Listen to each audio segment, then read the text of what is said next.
What's up, Talk Nation? My name is Chanel, and you are now listening to the Chanel Talks podcast. And today we have AjaNikiya. Period. What inspired you to rescue animals? Because I heard you've been rescuing and fighting hard.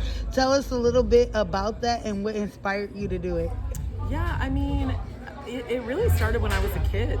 Like, I have always had an affinity for animals. I have always stepped over ant piles. I've always helped little lizards and rabbits and cats and dogs around me. And then it really, really picked up as I got older. I started volunteering at shelters. I started really seeing what was happening behind doors. Mm-hmm. And for me, like, the most vulnerable beings on the planet are animals and children. And so anything that I can do with either of those, I feel like it's So you my rescue calling. Children as well? I do, yeah. I have a lot of children in Malawi and Uganda that I work with. I also work with a lot of people throughout the Caribbean. Wow. I do a lot of disaster work, so it's really all-encompassing. What's the craziest what's the craziest thing you had to rescue a child from? Witchcraft. Wow. In Uganda, yeah. Witchcraft in Uganda? Yeah, we have a lot of issues with black magic. Wow. Throughout Africa still, and a lot of the times if there's a way a child is born, sometimes twins, sometimes albinos, they tend to think that there's something evil about them. Yeah. And so there was a situation one time where we had to take a child before they were burned. Wow, before they were burned? Yeah. Wow, how does that work? In the field. How was that work? It was like a night kidnapping type situation. Oh my gosh. And now she's doing amazing. She's a full adult now and just living her best life. She's got her own family now, but that was probably the scariest situation. So what is the scariest you rescued a dog from or animal? I do a lot of scary things, and most of the time what's the scariest about it is the humans that I have to deal with. I deal with a lot of violent people. People that mistreat animals are usually predisposed to being violent to humans as well. Wow. You know? So we're dealing with a lot of people that are either on drugs, have a violent nature, are already abusing, they have a history of violence. So things get a little heated and hectic. Sometimes people have guns. Sometimes people are just completely crazy. Have you ever been in some scary situations? I have, yeah. Wow. Tell us a little bit more about that. I mean, I work, we call me the street worker because I am like out on the streets. If I see an animal being harmed, I'm going to step in. There's no part of me that can just walk by. Wow. And I've gotten myself in some really bad situations, been threatened. I've had somebody stalk my home. I've had people try to kill me. Wow. I've been, How have you dealt with those types of situations? You try to protect yourself in all the ways you can. Sometimes I have to get restraining orders. Sometimes I have to let police know. Sometimes I'll do a police watch on my house. There was a time where I took down a drug dealing, child trafficking, dog breeding police officer. Wow. And I had to stay out of that country for 6 months until he was put in jail. So wow. Shit gets crazy. Amazing. That's crazy. Shit gets crazy. I would say that is the craziest thing you've been in so far. It's pretty wild, yeah. Oh my goodness. But some of these disaster zones too are real crazy. So it gets rough. I would say, describe. I mean, okay, for example, Hurricane Dorian is probably one of the most horrifying disasters I've ever seen in my life. Wow. The news never reports how bad things are on the ground. It was like an Armageddon. I mean, we were literally having to steal tires, siphon gas, find stores that were like busted open to get water and Gatorade. I mean, it was like an Armageddon. There were a lot of Haitians at the time that were hiding because the Bahamian government, there was a lot of illegal Haitians living in the country. Is that like during the earthquake? This is during the, it was a major hurricane we had. Okay. Stage 5 hurricane. And wow, so many people were killed, and especially in one area, it's called the Mud and Pigeon Peas, where a lot of the Haitian community lived, where the Bahamian government didn't warn them about the hurricane. Wow. And you're dealing with people that don't have electricity, that don't have news, and a lot of those people died. And then Dang. the survivors were scared because they were all getting taken out and sent back to Haiti. Wow. So we see a lot and we do a lot at the organization, but really it all comes back down to any being that is suffering. Wow. Like, everything that drives me is to bring more compassion in the world and to end as much suffering as I can. And I feel like that's what I've been put on this planet to do. Wow. Good for you. That's a lot. That's a lot to deal with. You said people stalking your house, trying to kill you. Yeah, I've been Like, that is a lot online, to deal with. You know, like it's been a lot. Yeah. But you just have Wow. to really keep thinking about your higher purpose. And Yeah. there's been so much like shit talking too, like people trying to take down your organization, people that you've pissed off because you exposed what they were doing. Yeah. And that backlash People don't is like a that, lot. yeah. No, and that backlash is horrible. They say some really bad things. And Wow. you just have to keep thinking to yourself, but how many animals are saved? How many lives are not suffering anymore because Right. of this? Right. So for me, that's always going to be my motivation and always going to be the thing that like propels me forward, you know? Wow. How do you just keep going in a sense? I think because I stay so busy, Yeah. there's not like any breaks. Like when I solve one case, I'm on to the next case, on to the next case. They're all still heartbreaking. They all still take their toll on me. But because I don't really have time to like stop and like think about it and overanalyze and like get sad and, you know, because I see a lot of bad things all day. But I Yeah. also see the most beautiful things. Like Yeah. working in the Caribbean and Africa has taught me so many wonderful things about humans. Like I've been so inspired. I have met family, friends. This work has kept me sane. For all the shit I've gone through in my life, this work like Wow. literally saves my life every day. Like Yeah. it keeps my mental health. As hard as it is, I think it just keeps me going, or I might be sad and depressed about things that have happened to me in my life. What But, makes you happy? I mean, I love to dance and I love music. Like Yes. those are my loves besides helping people and animals. Yeah. So I got to get out and about, and sometimes it's really hard being a rescuer. Like you can't exactly get out during the day all the time. You can't like go for lunch. You can't, you know, you're pretty busy. So for me, if I can get out past 11 p.m. and go dance for a little bit, like honestly, that's like my saving grace. That's what keeps me sane. Music and dancing are the only things that take my mind off of all of the chaos and all of the suffering in the world. So Wow. that, and then traveling. I really Yeah. love traveling. I love seeing new places. I love meeting new beautiful people around the globe. I love new languages, new culture. Those are really the things that keep me going. Yeah. How many dogs have you rescued so far? Oh God. We're at 19,000. Oh my God, that's Yeah. a lot. Because Damn. we do disasters, so we can do like thousands in a few months. And how many children have you rescued so far? Ooh, that's a number that I don't have. We've got at least 40 orphan children that we're taking care of. We have another 110 that are in orphanage. Wow. And then That's a rescues- lot. Yeah, rescues along the way. I would say like over 200, but I think the biggest part is that we have a clinic running in Malawi, so we're saving lives every day. People dying of Wow. malaria, children dying of just under 5.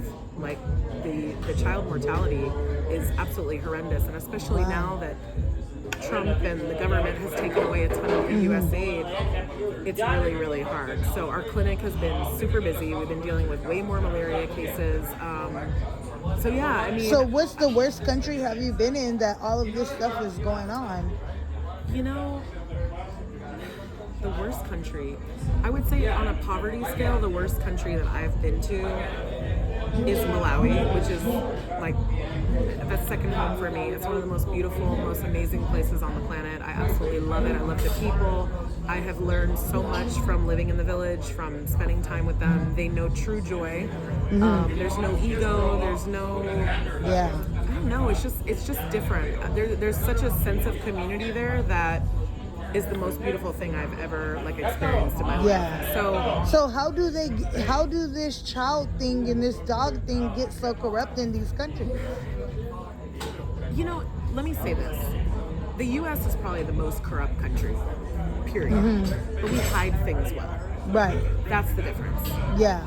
I've been all over the world and I've seen kindness and I've seen things that they're doing things way better than they do in the U.S. Right.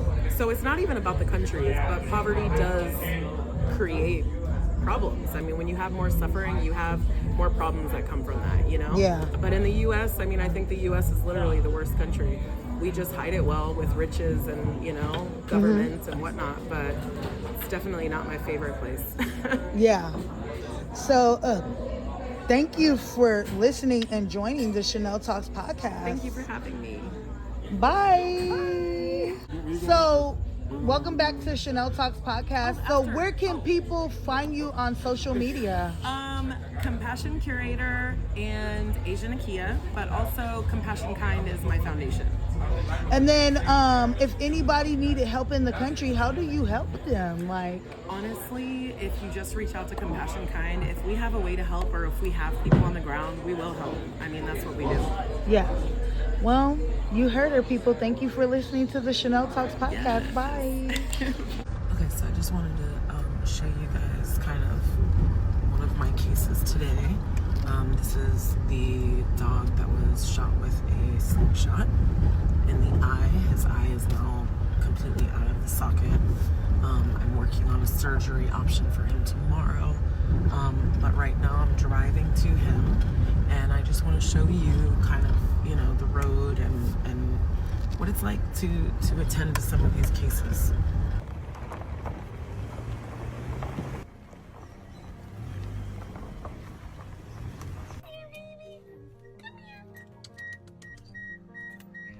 Yeah.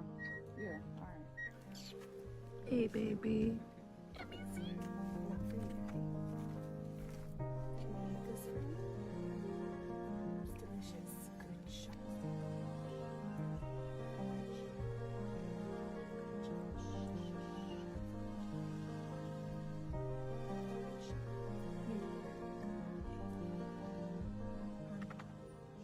One more time, okay?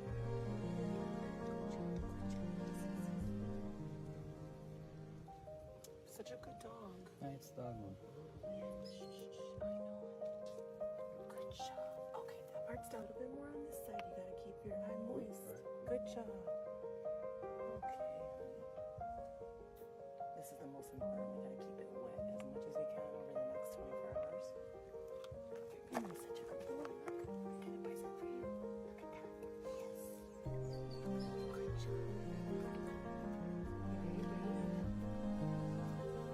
Very good job. Yes, sir. Okay. Look at that. Mission accomplished.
Her name was Sandy, and I will carry her with me for the rest of my life.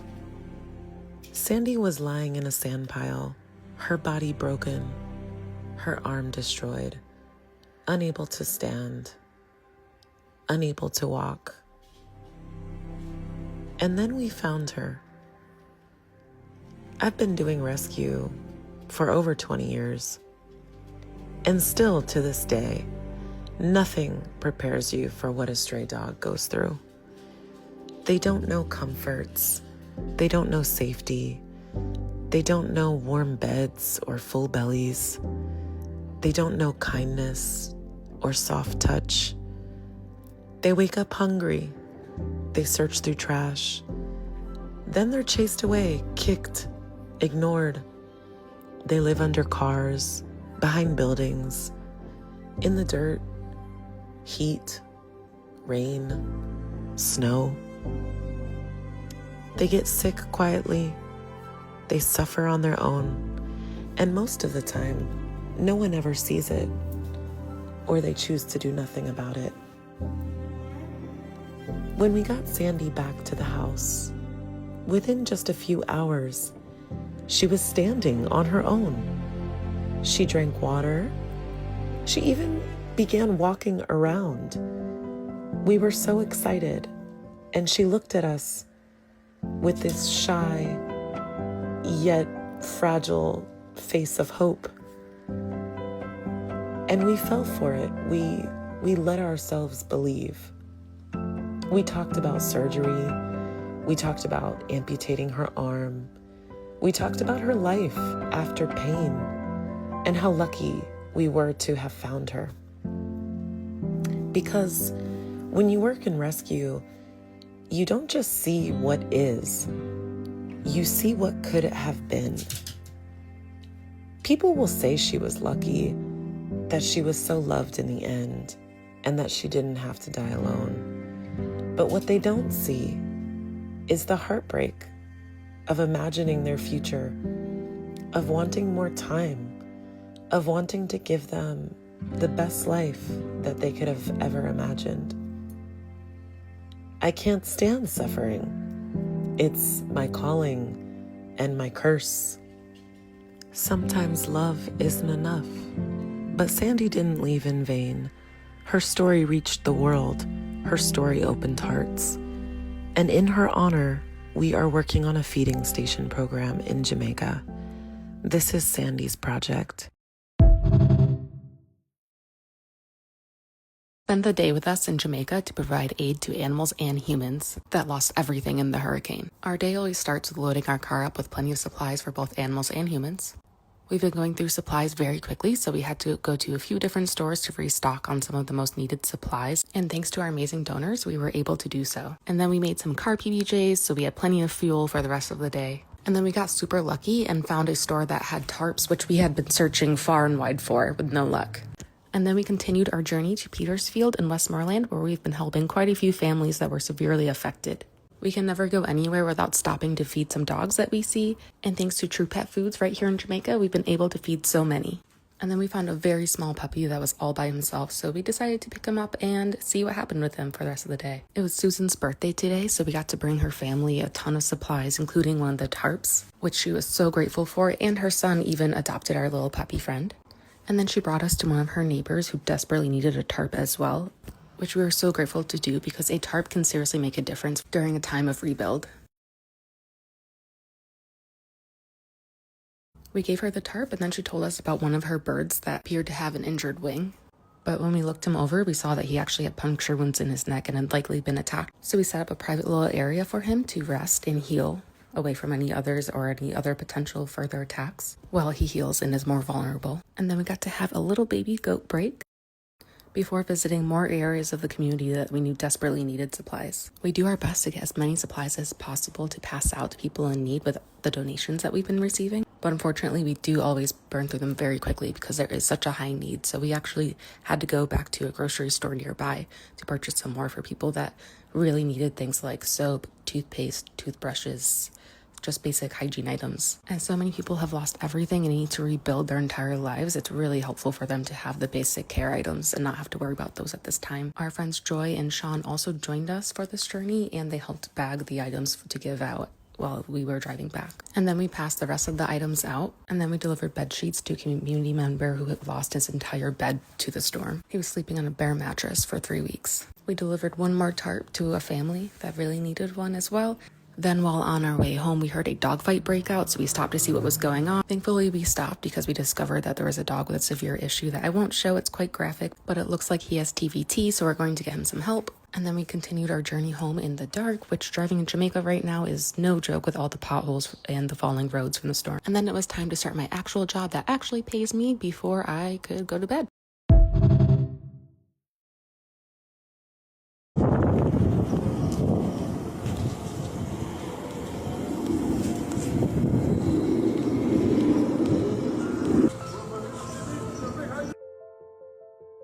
Look, there's the mama. Hi, babies. Hi, Mama. Oh, fucking Christ. I don't see anybody else, though. They might not have made it. No, they were the one was there this morning. Oh, God. Yeah, see, there's one little one right there.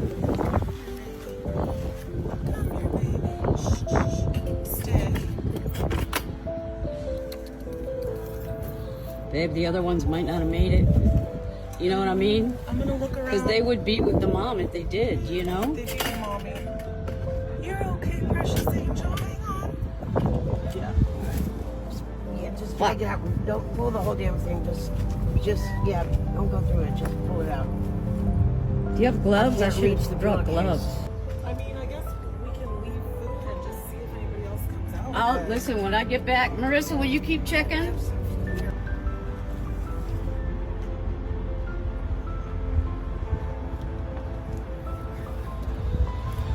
I think they would have made a noise or something by now, no? I mean, I'm not trying to give up or anything by any means.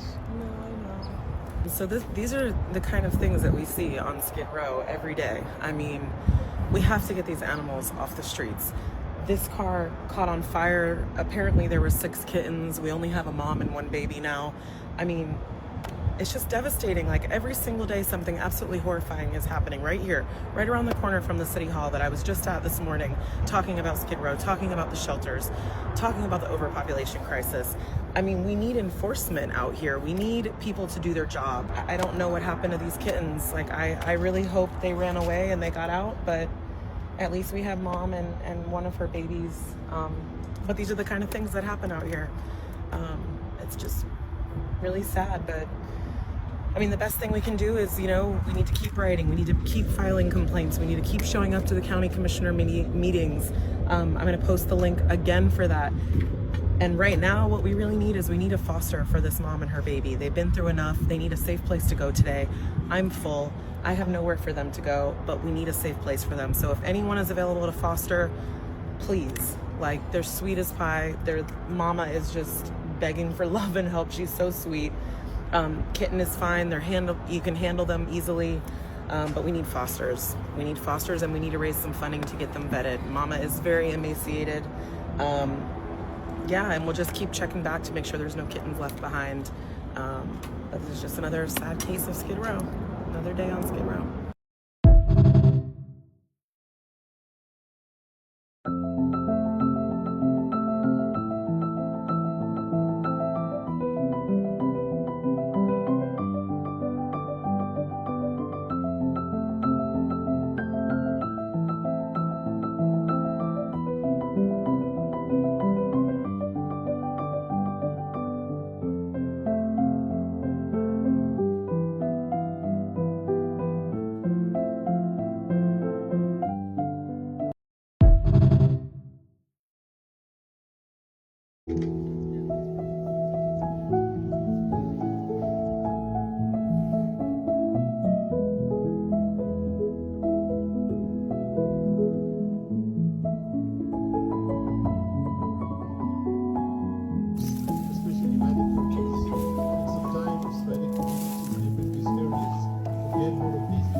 But they just started getting them back in there.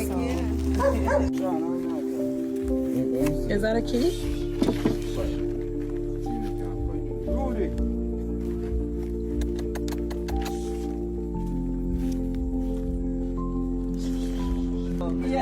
Yeah, that's smart. Here we go. So, this is my house. We're in Morris Lane, Westmoreland. This is my house. I'm living in Westmoreland, and this is my house. All right, let's go check it Go on. out.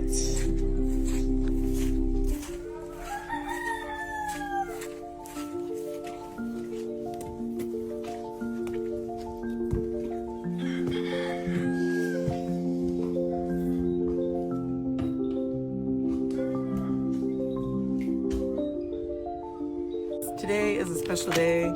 We have a birthday in the house, and I got a little something special. And the next one is on this side. Okay, I'm coming.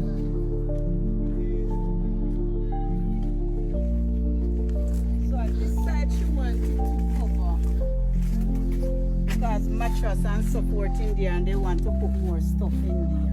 Yeah. Yes, so they want to cover that side. Ah, okay, Yes. I see. Yes.